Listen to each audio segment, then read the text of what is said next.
Cricket के मैदान पर जब कोई गेंदबाज दौड़ना शुरू करता है तो आमतौर पर दर्शकों की नजरें गेंद पर होती हैं कि वो कहां टप्पा खाएगी।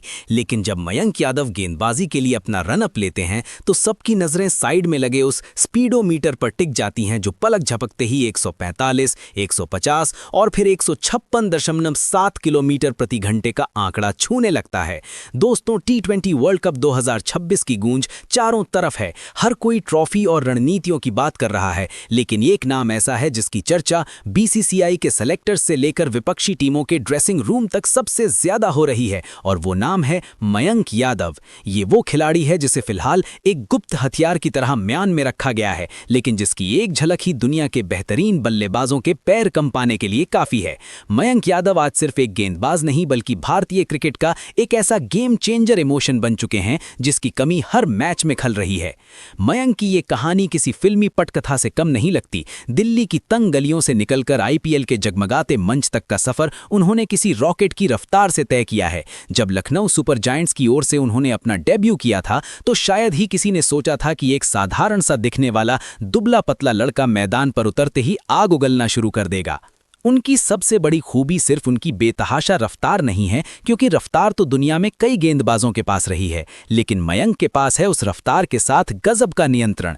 उनकी गेंदें जब पिच पर हार्ड लेंथ पर टप्पा खाती हैं तो वे बल्लेबाजों के हेलमेट के पास किसी बिजली की तरह पहुंचती हैं, जिससे बचने का वक्त तक नहीं मिलता। आईपीएल के उस सीजन को कौन भूल सकता है जहां जॉनी बेयरस्टो जैसे विश्व स्तर के दिग्गजों को उन्होंने अपनी गति से पूरी तरह बेबस कर दिया था। उस वक्त पूरी दुनिया को समझ आ गया था कि भारत को अंततः वो एक्स फैक्टर मिल चुका है जिसका इंतजार दशकों से किया जा रहा था। लेकिन अब सबसे बड़ा सवाल ये उठता है कि अगर मयंक इतने ही खतरनाक और मैच विनर हैं तो वे वर्ल्ड कप के मुख्य 15 सदस्यीय स्क्वाड में नजर क्यों नहीं आ रहे। इसका जवाब एक कड़वा और पेशेवर सच है, और वो है उनकी फिटनेस। तेज गेंदबाजी, विशेष रूप से जब आप लगातार 150 प्लस की गति से गेंद फेंकते हैं तो वो आपके शरीर और मांसपेशियों पर अत्यधिक दबाव डालती है।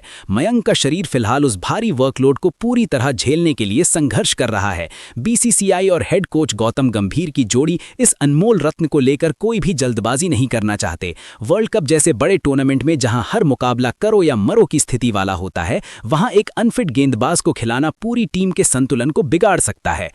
इसी फिटनेस चिंताओं की वजह से उन्हें फिलहाल मुख्य टीम से बाहर रखकर निगरानी में रखा गया है। लेकिन याद रखिए, क्रिकेट का इतिहास गवाह है कि बड़े टूर्नामेंट्स में अक्सर इंजरी रिप्लेसमेंट ही वो मोहरा साबित होते हैं जो अंत में हीरो बनकर उभरते हैं। अगर हम तकनीकी रूप से मयंक की गेंदबाजी का विश्लेषण करें तो वे उमरान मलिक या अन्य तेज गेंदबाजों से काफी अलग नजर आते हैं। उनकी पहली खासियत है उनकी सीम प्रेजेंटेशन। मयंक की गेंद हवा में बेवजह नहीं लहराती, बल्कि वो सीधी और सटीक सीम पर गिरती है, जिससे टप्पा खाने के बाद उसे पढ़ना नामुमकिन हो जाता है। दूसरा उनका रिलीज पॉइंट है, जो उन्हें अतिरिक्त उछाल देता है, और सबसे महत्वपूर्ण है उनकी मानसिक मजबूती। वे मैदान पर दबाव में बिखरते नहीं हैं। अगर उन्हें कोई बल्लेबाज चौका मार दे तो वे डरकर अपनी गति कम नहीं करते, बल्कि और ज्यादा आक्रामकता के साथ अगली गेंद बाउंसर फेंकते हैं। यही वो किलर इंस्टिंक्ट है जो एक साधारण गेंदबाज और एक महान गेंदबाज के बीच की रेखा खींचती है। आज जब जसप्रीत बुमराह एक अनुभवी मार्गदर्शक बन चुके हैं और मोहम्मद शमी या फिराज ने सालों तक टीम की सेवा की है, तब भविष्य के भारत को एक ऐसे स्पीड गन की जरूरत है जो दहशत पैदा कर सके। अर्शदीप सिंह भले ही स्विंग के सुल्तान हों, लेकिन मयंक यादव वो हथियार हैं जो विपक्षी टीम की पूरी प्लानिंग को एक ही ओवर में ध्वस्त कर सकते हैं। सोचिए, अगर किसी नॉकआउट मैच में टीम इंडिया को विकेट की सख्त जरूरत हो और अचानक मयंक यादव 155 की रफ्तार से यॉर्कर फेंकना शुरू कर दें, तो वो मंजर कैसा होगा।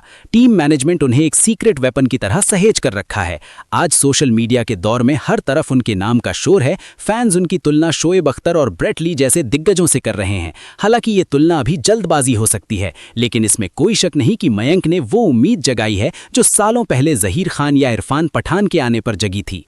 उनकी एंट्री से न सिर्फ हमारी गेंदबाजी यूनिट को मजबूती मिलेगी, बल्कि ये भारतीय क्रिकेट के फास्ट बॉलिंग कल्चर को एक नई ऊंचाई पर ले जाएगा। अब दुनिया जानती है कि भारत सिर्फ स्पिनर्स का देश नहीं रहा, बल्कि अब हम दुनिया के सबसे तेज गेंदबाजों को तैयार करने वाली नर्सरी बन चुके हैं।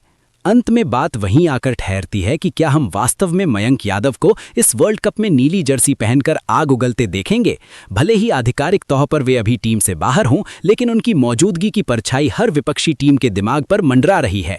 नेशनल क्रिकेट एकेडमी के डॉक्टर्स और फिजियो उनके साथ दिन रात मेहनत कर रहे हैं ताकि उनकी मांसपेशियों को उस भीषण रफ्तार के लिए तैयार किया जा सके। अगर किस्मत ने साथ दिया और किसी भी कारण से उन्हें रिप्लेसमेंट के तौर पर मैदान में उतरने का मौका मिला, तो यकीन मानिए 2026 का ये वर्ल्ड कप सिर्फ जीत हार के लिए नहीं, बल्कि मयंक यादव के उस रफ्तार के तूफान के लिए याद किया जाएगा जिसने क्रिकेट की दुनिया की धड़कनें रोक दी थीं।